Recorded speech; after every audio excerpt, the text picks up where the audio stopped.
নমস্কার বন্ধুরা, এখন একটি অঙ্ক দেখুন। 2 to the power X plus 3 plus 2 to the power X plus 1 equal to 320 হলে এক্সের মান কত।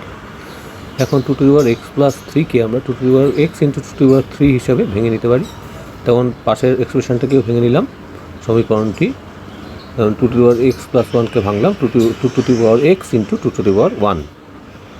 এখানে এই জিনিসটি কীভাবে করলাম, X to the power M into X to the power N equal to X to the power M plus N, এই সূত্র অনুযায়ী। আরেকটি জিনিস, এখানে এই যে ডটটি ইউজ করছি, ডটটি এখানে মাল্টিপ্লিকেশনের সাইন হিসাবে ইউজ করা হবে। তাহলে কি হলো, 2 to the power X into 2 cube অর্থাৎ 8, মানে 8 into 2 to the power x, তারপর একটা দাদা 2 into 2 to the power x equal to 320।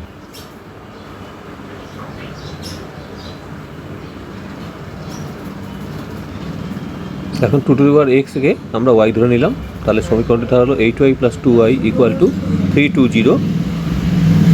তাহলে 10y ইকুয়াল টু 320 হলো, আর y এর মান হয়ে গেল 32। 32কে আমরা ভেঙে নিতে পারি।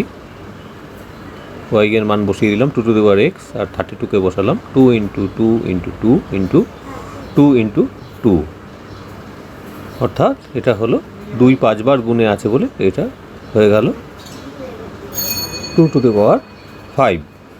অর্থাৎ উপরে নিচে বেস যেহেতু সমান হয়ে গেল, তাহলে বেস 2, তাহলে উপরে এক্স আর উপরে তাহলে এক্সের মান হয়ে গেল এক্স ইকুয়াল টু 5। এটাই উত্তর।